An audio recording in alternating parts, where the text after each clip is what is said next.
Hello friends, इस video में हम बात करेंगे एस्कॉर्ट्स कुबोटा लिमिटेड के क्वार्टर 4 रिजल्ट्स के बारे में। फ्रेंड्स, बोर्ड ऑफ डायरेक्टर्स की मीटिंग के बाद कंपनी ने क्वार्टर 4 के रिजल्ट्स पब्लिश कर दिए हैं। रिजल्ट्स की बात करें फ्रेंड, उससे पहले अगर डिविडेंड की नज़र डालें तो कंपनी ने 18 रुपये के फाइनल डिविडेंड का अपने शेयर होल्डर के लिए अनाउंसमेंट किया है। आइए फ्रेंड्स, नज़र डालते हैं कंपनी के क्वार्टर 4 रिजल्ट्स पर। तो फ्रेंड्स, कुछ इस तरीके से आप देख सकते हैं। फर्स्ट कॉलम में करंट क्वार्टर 4 की अर्निंग्स हैं, सेकंड में पिछले क्वार्टर 3 की अर्निंग्स हैं, साथ ही थर्ड कॉलम में पिछले साल की क्वार्टर 4 की अर्निंग्स कंपैरिजन के लिए पोस्ट की गई हैं। सभी फिगर्स फ्रेंड्स करोड़्स में हैं। तो सबसे पहले अगर बात करें कंपनी के रेवेन्यू फ्रॉम ऑपरेशंस की, तो पिछले साल क्वार्टर 4 की अगर बात करें तो ये 2300 करोड़ था, जो अब 2444 पर आ गया है। क्वार्टर 3 में 2948 करोड़ था, जो अब 2444 करोड़ पर आ गया है। यानी फ्रेंड्स, ईयर ऑन ईयर देखें तो रेवेन्यू बढ़ा है, पिछले क्वार्टर से देखें तो पिछले क्वार्टर से रेवेन्यू में आपको एक गिरावट नज़र आएगी।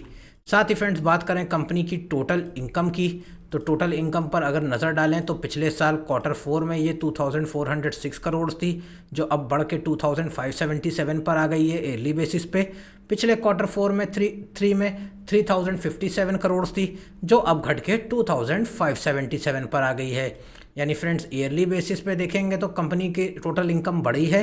क्वार्टर 3 से क्वार्टर 4 में कंपनी की टोटल इनकम में गिरावट आपको साफ नज़र आएगी, जिसका असर आपकी बात करें तो कंपनी की टोटल एक्सपेंसेस पे देखते हैं। तो बात करें टोटल खर्चों की, तो पिछले साल क्वार्टर 4 में कंपनी ने 2085 करोड़ खर्च किए, क्वार्टर 3 में 2680 करोड़ खर्च किए।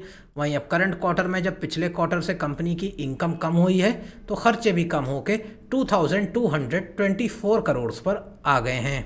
साथ ही फ्रेंड्स, अगर बात करें कंपनी के net profit for the period की, तो net profit for the period की बात करें तो पिछले साल क्वार्टर 4 की अगर बात करें तो 269 करोड़ के नेट प्रॉफिट हुए थे, क्वार्टर 3 में 320 करोड़ के हुए थे, जो अब करंट क्वार्टर 4 में 318 करोड़ पर आ गए हैं। यानी friends, year on year company के नेट प्रॉफिट्स बढ़े, पिछले क्वार्टर 3 से क्वार्टर 4 में नेट प्रॉफिट्स में गिरावट हल्की सी नज़र आ रही है, जिसका असर आपको कंपनी के ईपीएस पे भी देखने को मिलेगा। अर्निंग पर शेयर के मामले में ईपीएस 22.17 से 24.70 पर आ गया है, क्योंकि इनकम बढ़ी है ईयरली बेसिस पे। पिछले क्वार्टर से कंपनी की इनकम कम हुई तो ईपीएस भी 26.18 से 24.70 पर आ गया है।